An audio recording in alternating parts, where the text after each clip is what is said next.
Hey, what's up guys? Welcome back to another video. This is the Maverick Classic Criterium, which is in Grand Junction, Colorado. And this was a very cold and windy race. It was in the mid 30s for temperature, and wind was probably about 15 or 20 miles per hour. Coming from the west, which is once we turn left right here, is basically a headwind coming this way. So that made things difficult, and you can kind of see people already getting up the road, and I'm like, well, I'm not gonna miss something on the first lap. So I'm gonna make a quick effort here to bridge up to these guys, and you can kind of see we actually have a pretty decent gap. So because I had heard in the other race earlier in the day that, and I think it was like the Cat 4 race, that people went from the start and stayed away the whole time. So I was like, well, I'm not going to get stuck out there. So, but as you can see, people are starting to kind of come back in my rear cam. But these are really short laps. It's only like a 0.8 mile course. And so it was going to make for an interesting race. And, coming left right here will be the start-finish straight. So as you can see, it's like pretty short laps, less than 2 minutes long for each one. Let's look at some race stats real quick. The duration of the race was 50 minutes, distance 21.5 miles, average speed was 25.7 miles per hour, normalized power was 272, and my average power was 246. So it wasn't a super difficult race, but there's definitely times where things would heat up for sure. And as far as the other competition in this race, there was a lot of college teams, and then there was I think really the only non-college team that actually had more than a couple of riders was the Primal Audi team that's kind of in the green kit. But before we get too far into the race, have some exciting news. So the Pros Closet, also known as TPC, reached out and they want to sponsor some videos this year. So really excited about that. They're a Colorado-based company, and I've had a chance to meet a lot of the people over there, and yeah, they just have some really great stuff. And for those that don't know about the Pros Closet, basically they're a bike retailer. They also sell gear and apparel as well, but their main thing is selling certified pre-owned bikes. And this is perfect for racers like us that may not want to drop a whole lot of money on a brand new bike for racing, but they still want something high quality. And they have tons of bikes like that, and every bike has gone through a full inspection, so this isn't some like sketchy Craigslist bike that you're not sure if it has a lot of issues or not. And then the other great thing is that they also have 30-day buyback guarantee, so if you don't like it or it doesn't fit right, they'll take it back, no questions asked. So if you want to check out TPC, go to www.tpc.bike. And now let's jump into some more race footage. We're now about 20 minutes into the race and coming through this turn 2. This is one of those turns that I felt like I was always getting gapped in. People were hammering it out of. You can see I got up to like 800 watts here, and up until this point in the race, it's really been a lot of attacks going, but all of them were, being brought back. And I was trying to maintain, in the front half of, the field if I could. I think the field was about 35, maybe 40 riders, somewhere in there. But you can see it's starting to get pretty strung out here. And this is the headwind section. And there's 2 riders off the front right now. And yeah, so I'm kind of just sitting in here, but you can see there's starting to be a little gap opening up with these 2 Boulder Junior cycling riders in front. And so kind of being mindful of that. Obviously don't want to drop off, and So I'm going to slot behind this rider, and he's not quite closing the gap, and I can see also further up ahead there's more gaps opening up. And so I'm going to put down, effort here, go around these guys, because you can kind of see they're starting to kind of get away here. But of course, they all sit up. And so I'm like, there is multiple times in this race where this would happen, where things get strung out. There would be kind of a gap, in the field, and then people would just end up sitting up, which I really thought the race was going to go a lot different than it ended up playing out, because I figured it would be one of those really tough races that it'd be kind of a race of attrition with splits in the field and stuff that would get away, but it ended up not really happening that way. And you could see, it's still kind of bunched up here. And so, yeah, so it ended up being a little bit frustrating for me. Skipping ahead a few minutes, we're still kind of just rolling around, really not going fast. I mean, this is the tailwind section, we're only going 26 miles per hour, and, not doing any watts, but I kind of just moved to the front, just carrying the speed that I had.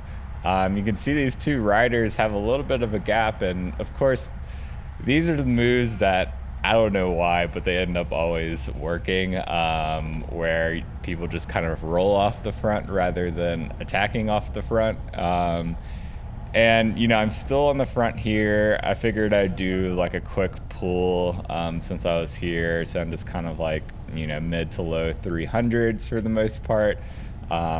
Really not putting in any kind of big effort. And like I said, there's plenty of teams here, so there's no reason why I need to bring this back. We're going through the headwind section here, but no one's willing to come around, which is kind of frustrating. And when you find yourself on the front and you're really not going very fast, it's one of these things where you just have to kind of like stay there until anyone wants to come around.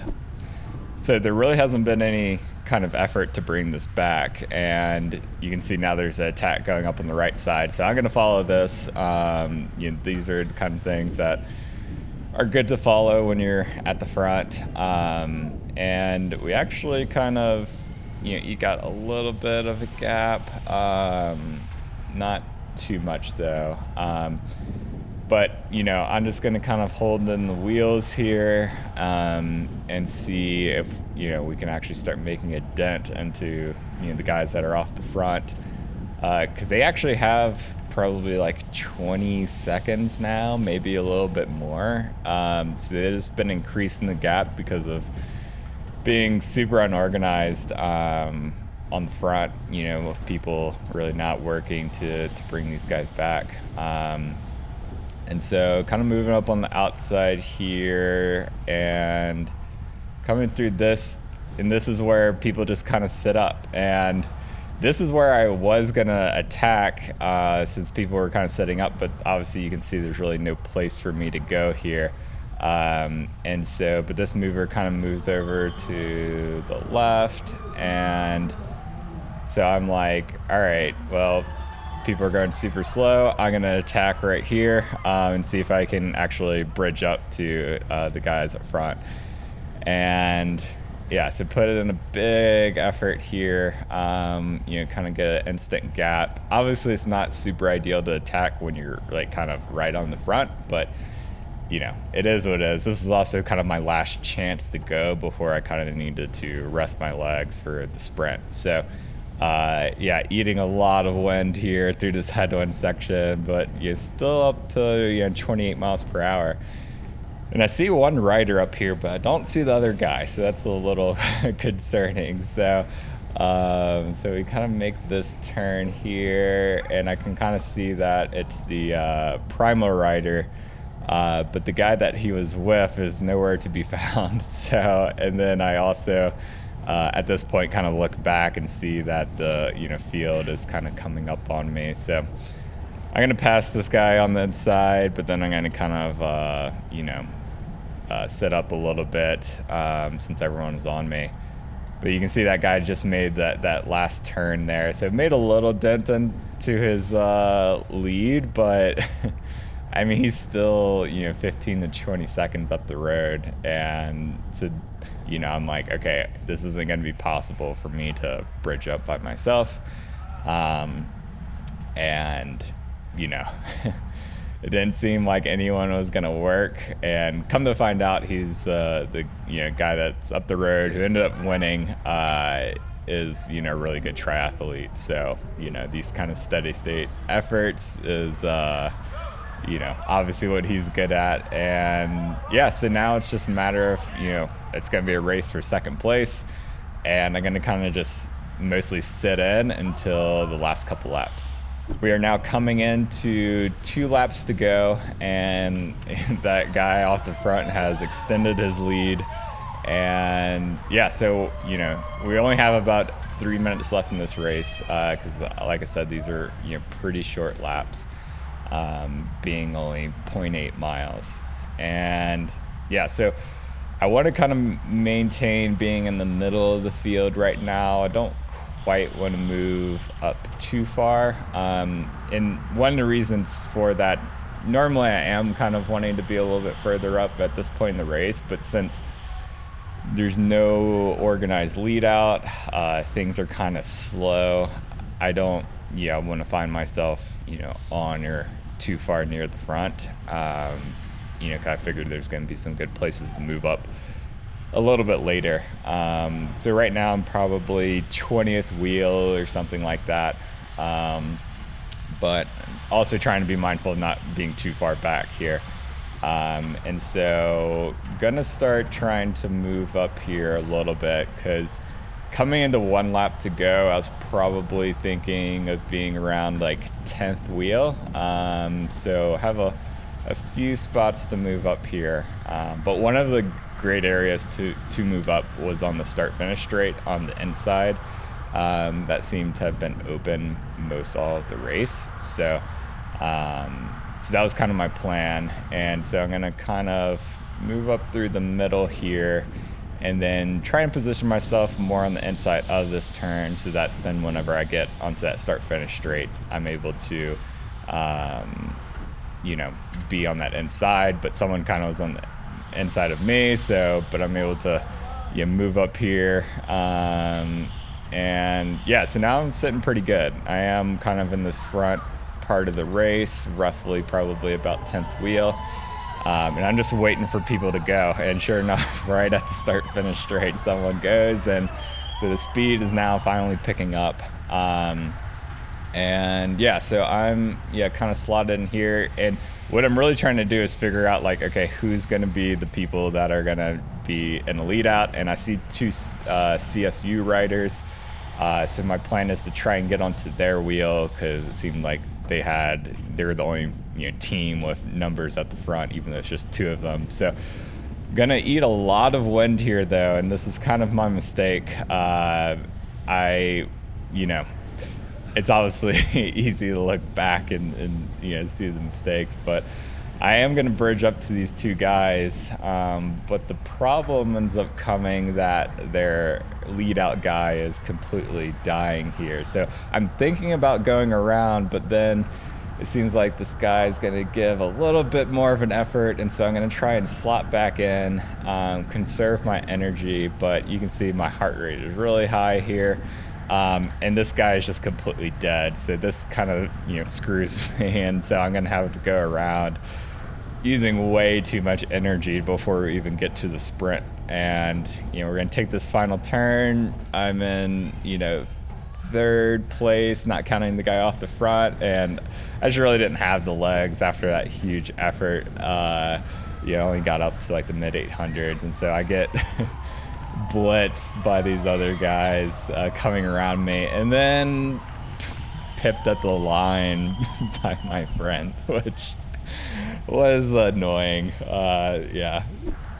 So finished 6th on the day, which isn't terrible, but not quite the result I was looking for. But it's the first crit of the year, so definitely will keep improving from there. But yeah, Thanks so much for watching. Next race is the race that happened the next day, which was the Maverick Classic Road Race. Had a ton of elevation gain, so it'll be an interesting one to talk about.